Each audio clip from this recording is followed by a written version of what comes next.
नमस्कार विद्यार्थी मित्रांनो, मी सुवर्णा मगर आपल्या सर्वांचा स्पर्धा अभ्यास या यूट्यूब चॅनलवरती स्वागत करते.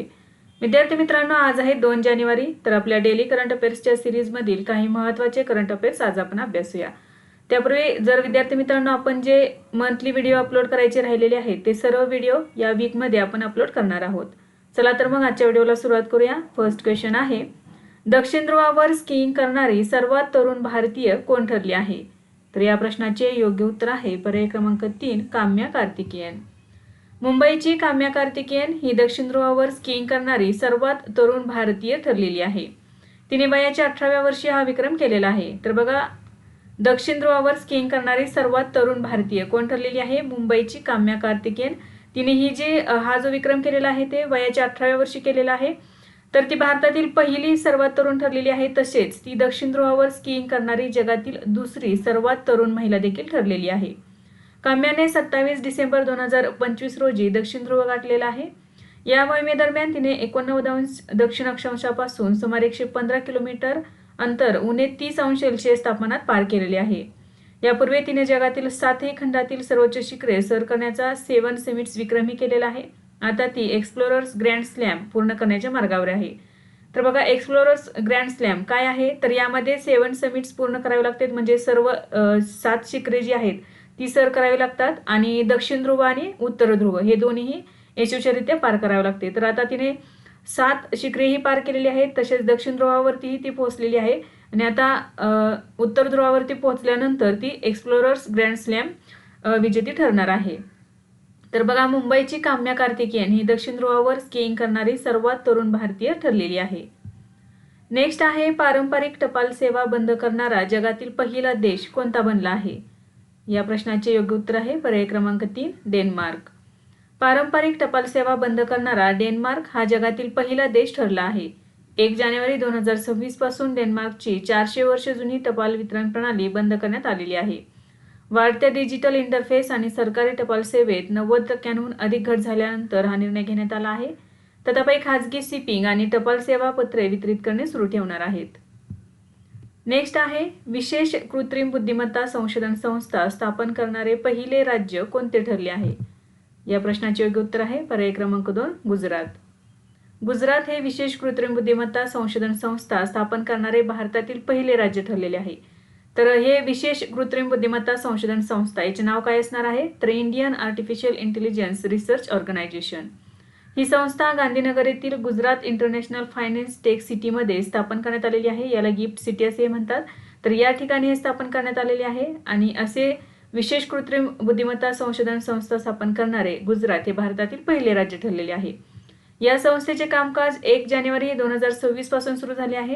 ही संस्था सार्वजनिक खाजगी भागीदारी तत्वावर आधारित असून ते एका नफा न मिळवणारी संस्था म्हणून काम करणार आहे.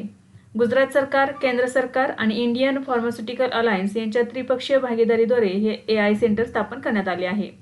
आरोग्य, शिक्षण आणि कृषी यासारख्या क्षेत्रात AI आधारित प्रगत संशोधन, नवनवीन उत्पादने विकसित करणे आणि धोरणात्मक संशोधनाला चालना देणे हा या संस्थेचा मुख्य उद्देश आहे.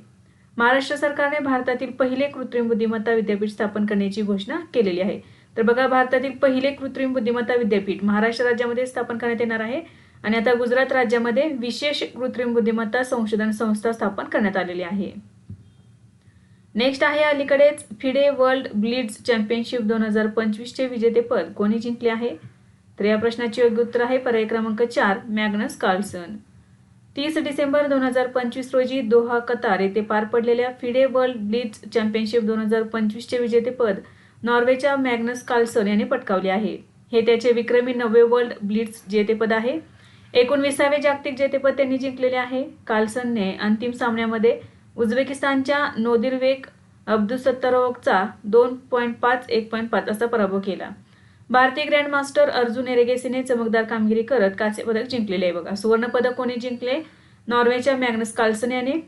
रौप्य पदक जिंकलेले आहे उझबेकिस्तानच्या नोदिरबेक अब्दुसत्तारोव्ह यांनी आणि भारतीय ग्रँडमास्टर अर्जुन एरेगेसीने कांस्य पदक जिंकलेले आहे.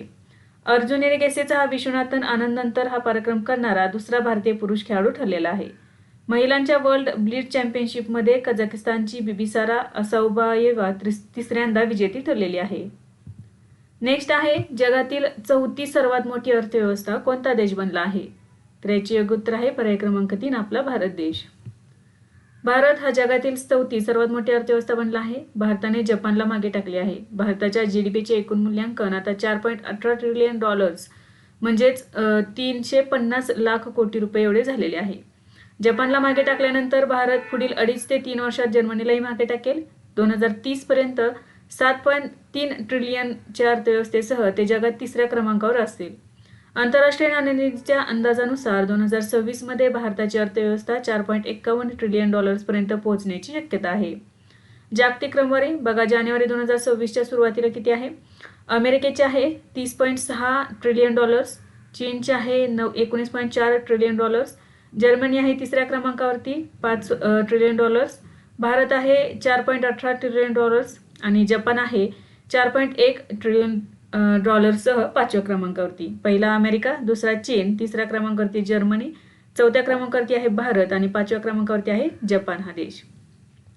जीडीपी म्हणजे काय? तर एका वर्षात देशाच्या सीमेच्या आत उत्पादित झालेल्या सर्व अंतिम वस्तू आणि सेवांचे एकूण आर्थिक मूल्य.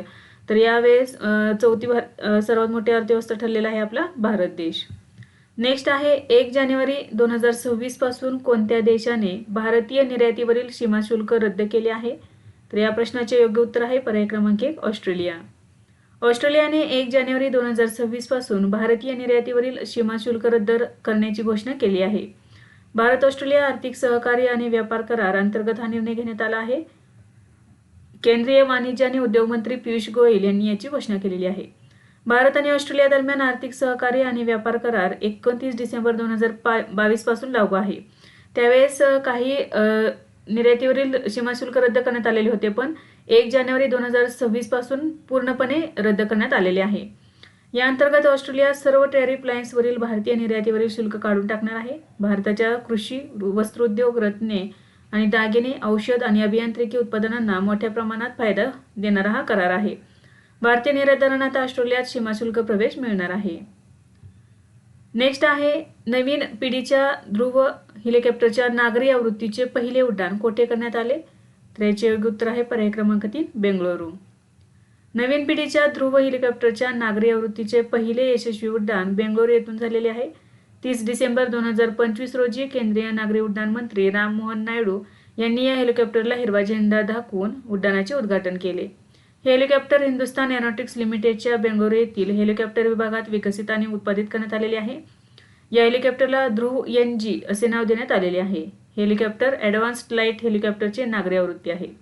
वैशिष्ट्ये काय आहेत या हेलिकॉप्टरची? तर हे 5.5 टन वजनाचे दुहेरी इंजिन असलेले बहुउद्देशीय हेलिकॉप्टर आहे.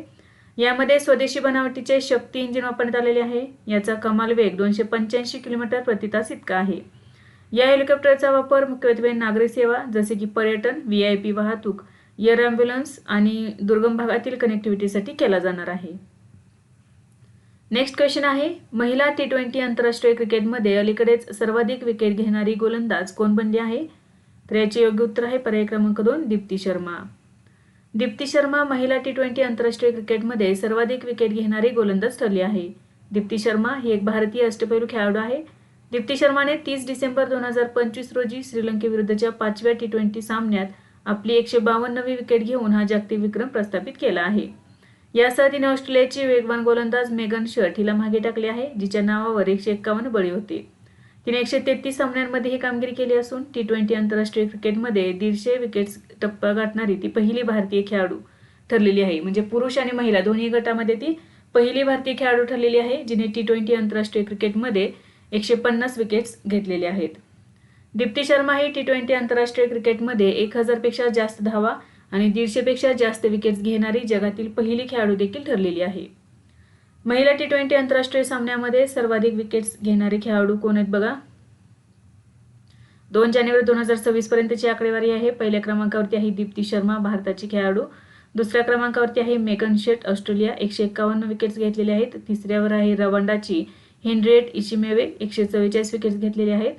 पाकिस्तानची निदादार 144 विकेटसह चौथ्या क्रमांकावरती आहे. सोफी एल्स्टोन इंग्लंडची 142 विकेट्स घेतलेले आहेत. नेक्स्ट आहे संयुक्त राष्ट्रांच्या जैविक विविधतेवरील अधिवेशनाच्या 17व्या पक्ष परिषदेचे म्हणजे COP17चे आयोजन कोणता देश करणार आहे? तर याचे योग्य उत्तर आहे पर्याय क्रमांक 3 आर्मेनिया. संयुक्त राष्ट्रांच्या जैविक विविधतेवरील अधिवेशनाच्या 17व्या पक्ष परिषदेचे आयोजन आर्मेनिया हा देश करणार आहे. ही परिषद आर्मेनियाची राजधानी एरेवान येथे आयोजित केली जाईल. कालावधी असणार आहे 19 ते 30 ऑक्टोबर 2026 दरम्यान. या परिषदेचे पूर्ण नाव असणार आहे काय बघा, conference of the parties to the convention on biological diversity. या परिषदेत कुनमिंग मॉन्ट्रियल जागतिक जैवविविधता फ्रेमवर्कच्या अंमलबजावणीचा पहिला जागतिक आढावा घेतला जाणार आहे.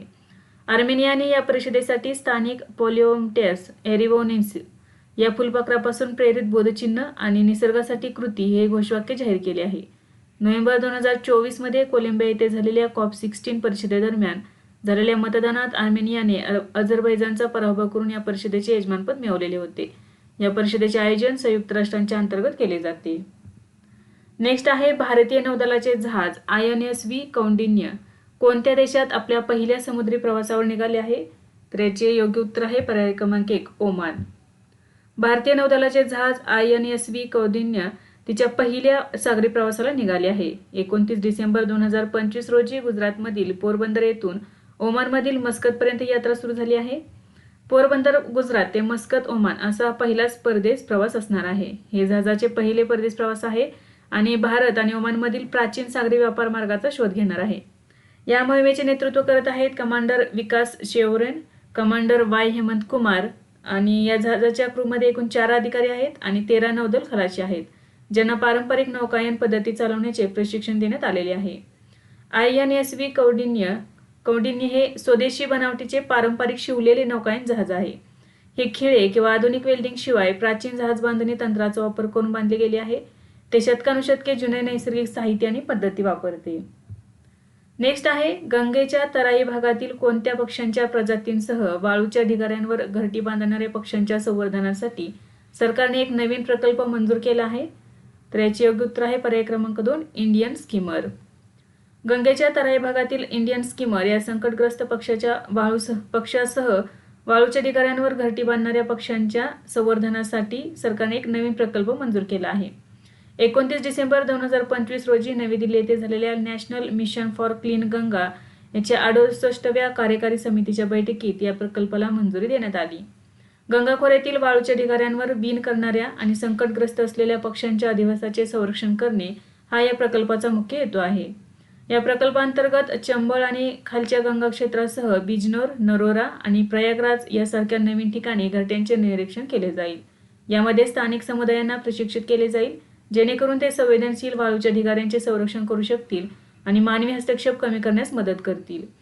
इंडियन स्कीमर व्यतिरिक्त यामध्ये रिव्हर टर्न, रिव्हर लॅपविंग आणि ब्लॅक बेलीड टर्न यासारख्या संवर्धन प्राधान्य असलेल्या प्रजातींचाही समावेश आहे. हा नमामि गंगे मिशन 2 अंतर्गत राबवला जाणारा अशा प्रकारचा पहिलाच पक्षी संवर्धन प्रकल्प आहे. नेक्स्ट आहे कोणत्या देशाने आपल्या पूर्व सीमेवर बहुस्तरीय ड्रोन विरोधी भिंत बांधण्याची घोषणा केली आहे? तर याचे योग्य उत्तर आहे पर्याय क्रमांक 3 पोलंड. रशियाच्या वाढत्या ड्रोन घुसखोरीला आणि धोक्यांना प्रत्युत्तर म्हणून पोलंडने आपल्या पूर्व सीमेवर सुमारे 2 अब्ज युरो खर्चून बहुस्तरीय ड्रोन विरोधी भिंत किंवा तटबंदी बांधण्याची घोषणा केलेली आहे. रशिया आणि बेलारुसकडून वाढत्या ड्रोन धोक्यांना तोंड देणे हे याचे उद्दिष्ट असणार आहे. या भिंतीमध्ये मशीन गन, तोफा, क्षेपणास्त्रे आणि ड्रोन जॅमिंग सिस्टीम यासारख्या अनेक स्तरांच्या संरक्षण साधनांचा समावेश असणार आहे. या प्रणालीची पहिली क्षमता साधारण 6 महिन्यात कार्यान्वित होईल आणि संपूर्ण प्रकल्प पुढील 24 महिन्यात म्हणजे 2 वर्षांमध्ये पूर्ण होण्याचे उद्दिष्ट आहे. हे बांधकाम पोलंडच्या बेलारूस आणि रशियाच्या कालिनिनग्राड सीमेवर असलेल्या ईस्टर्न शील्ड या मोठ्या संरक्षण प्रकल्पाचा भाग आहे. पोलंडसह फिनलंड, नॉर्वे, एस्टोनिया, लाटव्हिया आणि लिथुआनिया या 6 नाटो देशांनी मिळून रशियाच्या सीमेवर एक संयुक्त ड्रोन वॉल उभारण्याचेही नियोजन केलेले आहे. नेक्स्ट आहे जागतिक कुटुंब दिन कधी साजरा केला जातो? तर या प्रश्नाचे योग्य उत्तर आहे पर्याय क्रमांक 1 जानेवारी रोजी. दरवर्षी जागतिक कुटुंब दिन 1 जानेवारी रोजी साजरा केला जातो. याचा उद्देश आहे जगाला एक कुटुंब मानून समाजात शांतता, प्रेम आणि सौहार्द वाढवणे हा या दिवसाचा मुख्य हेतू आहे. 2026 ची थीम आहे शांततापूर्ण भविष्यासाठी कुटुंबांना एकत्र आणणे. 1999 मध्ये संयुक्त राष्ट्र आणि त्याच्या सदस्य राष्ट्रांनी प्रथमच जागतिक कुटुंब दिन साजरा केला होता. या दिवसाचे यश लक्षात घेऊन 2001 मध्ये संयुक्त राष्ट्र महासभेने हा दिवस वार्षिक कार्यक्रम म्हणून स्थापित केला. नेक्स्ट आहे अलीकडेच कोणत्या देशाने 1 टन सुपर कंडक्टिंग मॅग्लेव चाचणी वाहनाचा वेग वाढवून नवा जागतिक विक्रम प्रस्थापित केला आहे? तर याचे योग्य उत्तर आहे पर्याय क्रमांक 4 चीन. चीनने 400 मीटर ट्रॅकवर फक्त 2 सेकंदात 1 टन सुपरकंडक्टिव्ह मॅग्लेव चाचणी वाहनाचा वेग ताशी 0 ते 700 किलोमीटर इतका वाढवून नवा जागतिक विक्रम प्रस्थापित केला आहे. चीनच्या नॅशनल युनिव्हर्सिटी ऑफ डिफेन्स टेक्नॉलॉजीच्या संशोधकांनी हे कार्य केले आहे. मॅग्लेव म्हणजेच मॅग्नेटिक लेव्हिटेशन तंत्रज्ञानामध्ये वाहन चुंबकीय लहरींच्या सहाय्याने ट्रॅकच्या वर तरंगते, ज्यामुळे घर्षण पूर्णपणे नाहीसे होते आणि अतिवेग गाठणे शक्य होते. हे जगातील सर्वात वेगवान सुपरकंडक्टिंग इलेक्ट्रिक मॅग्लेव कामगिरी मानली जाते. इतक्या वेगाने हे वाहन सुरक्षितपणे थांबवण्यात आलेले आहे. सुपरकंडक्टिंग इलेक्ट्रिक मॅग्लेव एक ट्रेन तंत्रज्ञान आहे जी सुपरकंडक्टिव्ह मॅग्नेटच्या मदतीने ट्रॅकच्या वर तरंगते आणि खूप वेगाने पुढे जाते. हा प्रयोग भविष्यातील हायपरलूप वाहतूक आणि अंतराळयान प्रक्षेपणासाठी अत्यंत उपयुक्त ठरू शकतो. या टीमने यापूर्वी जानेवारी 2025 मध्ये 648 किलोमीटर प्रति तास वेगाचा विक्रम नोंदवला होता, जो आता त्यांनी स्वतःच मोडीत काढलेला आहे. आताचा नवीन विक्रम किती आहे? 700 किलोमीटर एवढा. नेक्स्ट आहे स्पायनल मस्क्युलर ॲट्रोफी. याच्या उपचारासाठी ITBISMA लस वापरणारे जगातील पहिले रुग्णालय कोणते आहे? तर याचे योग्य उत्तर आहे पर्याय क्रमांक 2 Sheikh Khalifa medical city Abu Dhabi. अबुधाबीचे शेख खलिफा मेडिकल सिटी हे स्पायनल मस्क्युलर ॲट्रोफी आजारावर उपचार करण्यासाठी ITBISMA लस वापरणारे जगातील पहिले रुग्णालय बनले आहे. या रुग्णालयाने 28 डिसेंबर 2025 रोजी एका रुग्णावर प्रथमची उपचार पद्धती यशस्वीपणे राबवली. ही नोवार्टिस कंपनीने विकसित केलेली एक वेळा दिली जाणारी जनुकीय उपचार पद्धती आहे. ती शरीरातील दोषपूर्ण SMN1 जनुकाची जागा घेते, ज्यामुळे स्नायूच्या हालचालींसाठी आवश्यक प्रथिनांची निर्मिती होण्यास मदत होते. हे औषध 2 वर्ष आणि त्याहून अधिक वयाच्या मुलांसाठी तसेच प्रौढांसाठी मंजूर करण्यात आलेले आहे. संयुक्त अरब अमिराती हा अमेरिकेनंतर या उपचार पद्धतीला मान्यता देणारा जगातील दुसरा देश ठरला आहे. स्पायनल मस्क्युलर ॲट्रोफी हा एक अनुवंशिक आजार आहे जो स्पायनल नसांवर परिणाम करतो. या आजारात स्नायू कमकुवत होतात आणि आकुंचन पावतात. तर विद्यार्थी मित्रांनो, आज आपण काही महत्त्वाचे करंट अफेअर्स अभ्यासले. यासारखेच नवनवीन व्हिडिओ पाहण्यासाठी चॅनलला लाईक करा आणि सबस्क्राईब करायला विसरू नका. धन्यवाद.